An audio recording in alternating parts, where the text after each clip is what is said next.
प्रस्तुत है आज की कहानी मेरा राही मेरा अजनबी।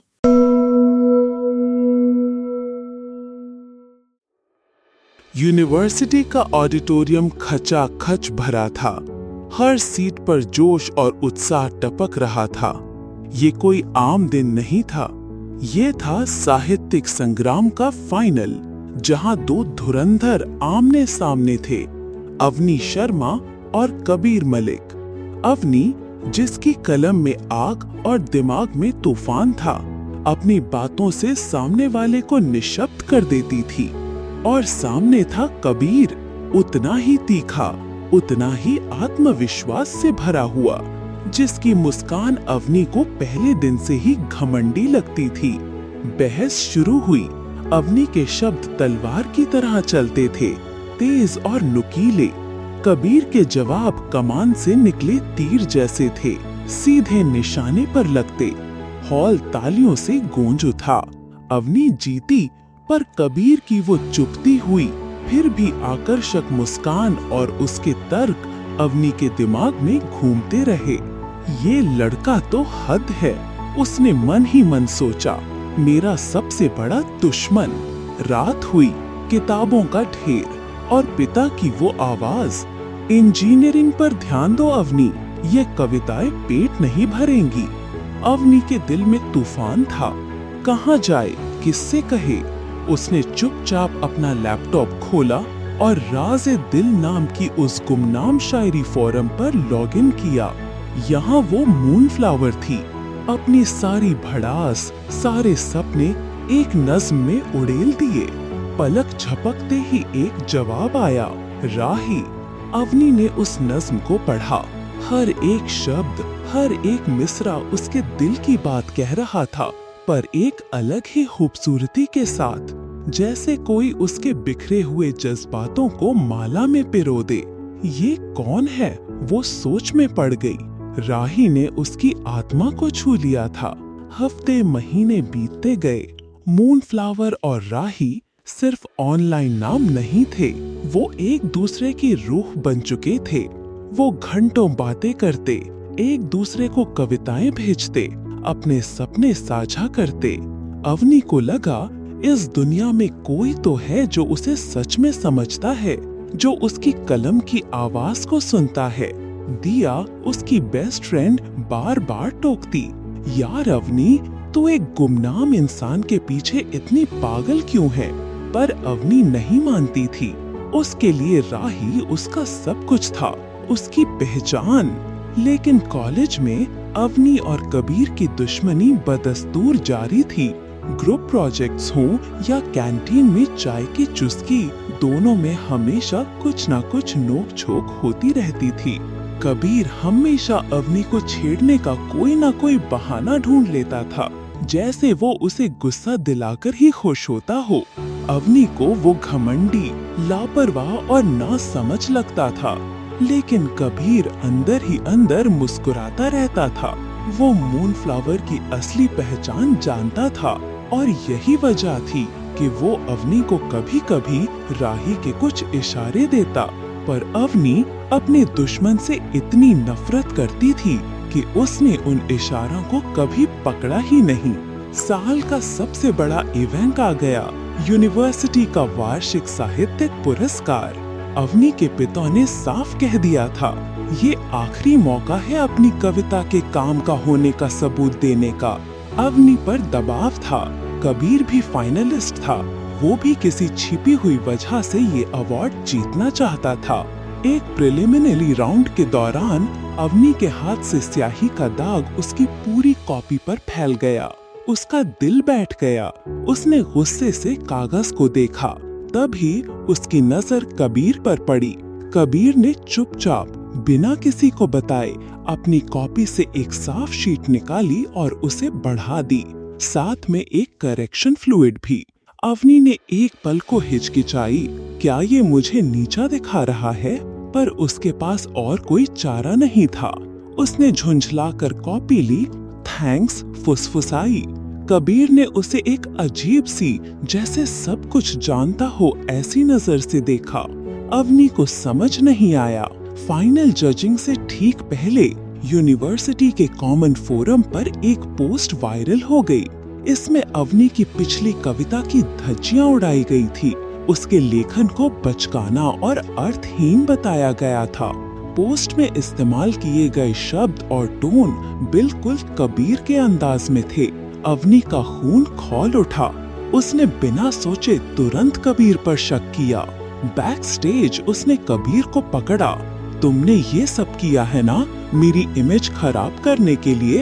अवनी की आवाज में आग थी। कबीर हक्का बक्का रह गया। क्या बात कर रही हो अवनी, मैंने कुछ नहीं किया।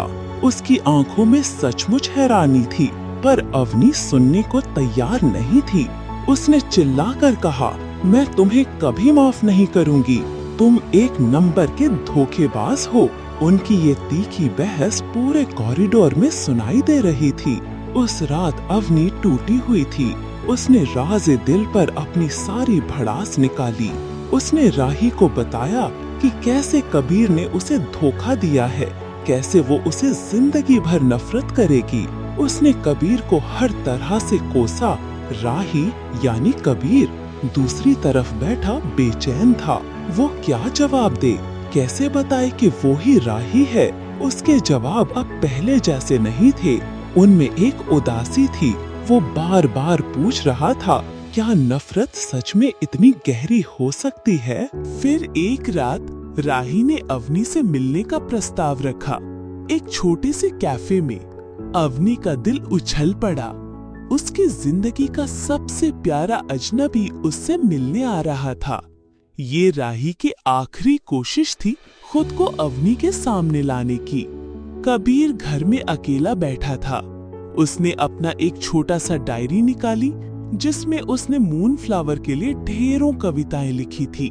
उसे याद आया कैसे बचपन में वो अवनी के पिता के कमरे से उनकी पुरानी अनदेखी कविताएं पढ़ता था। वही अंदाज उसने राही बनकर अपनाया था। वही अंदाज जो अवनी को इतना भाया। और वो यूनिवर्सिटी फोरम वाली पोस्ट, वो उसके दोस्त रोहन ने की थी कबीर को जिताने के लिए, कबीर के ही एक पुराने व्यंग्य को कॉपी करके। रोहन ने बाद में माफी मांगी, पर तब तक देर हो चुकी थी। कबीर को पता था अब वो अवनी के गुस्से का सामना कैसे करेगा। आखिरकार वो दिन आया। अवनी ने एक छोटी सी कविता की किताब पकड़ी हुई थी राही को देने के लिए। कैफे में घुसते ही उसकी नजर एक कोने पर पड़ी। वहाँ कबीर बैठा था। चेहरे पर परेशानी और बेचैनी साफ झलक रही थी।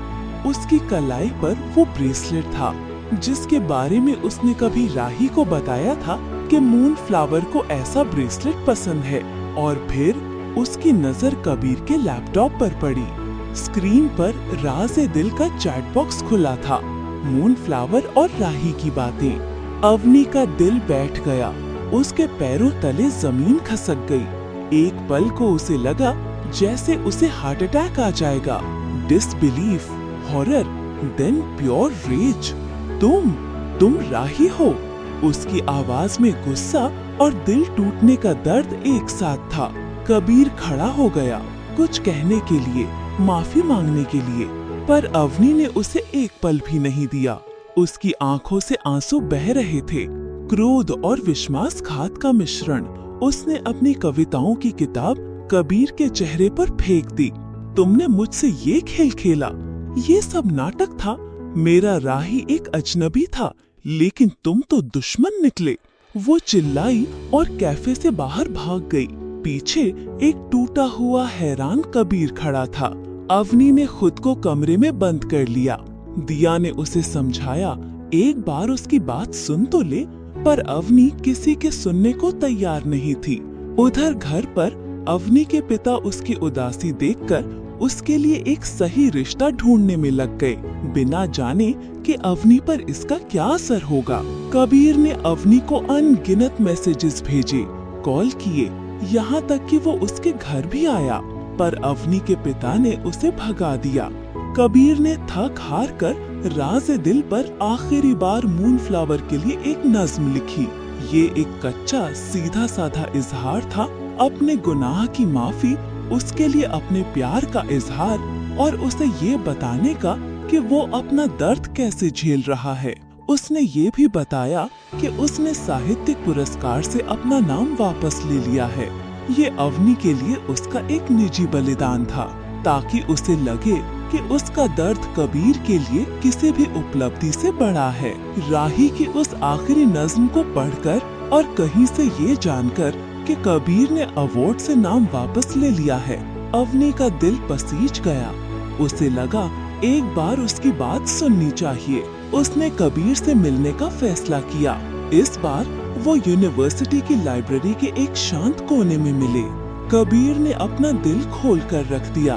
उसने सब कुछ बताया, कैसे उसे डर था कि अगर वो अपनी पहचान बताएगा तो अवनी उसे कभी नहीं समझेगी, कैसे वो दोनों अवनियों से प्यार करता था, ऑनलाइन मून फ्लावर से और ऑफलाइन अवनी से। उसने अपनी पर्सनल पोइट्री जर्नल निकाली जिसमें उसने राज दिल की अपनी बातें लिखी थी।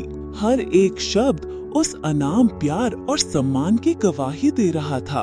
अवनी की आंखों में आंसू थे, पर इस बार उनमें गुस्सा नहीं, समझ थी। उसने कबीर की लाचारी, उसकी ईमानदारी को देखा और उसे अपनी भी जल्दबाजी समझ आई। तभी अवनी के माता पिता वहाँ पहुँच गए। उन्हें लगा कि अवनी कबीर के साथ अभी भी झगड़ रही है। वो अवनी के रिश्ते की बात करने आए थे। अवनी ने गहरी सांस ली। उसने कबीर का हाथ पकड़ा। अपने पिता की तरफ मुड़कर उसने कहा, पापा, मैं अपनी जिंदगी के फैसले खुद लेना चाहती हूँ और ये है कबीर। उसने कबीर का परिचय दिया। ये वो इंसान है जो मुझे सच में समझता है, जिसकी बातों पर, जिसके अल्फाज पर मुझे भरोसा है।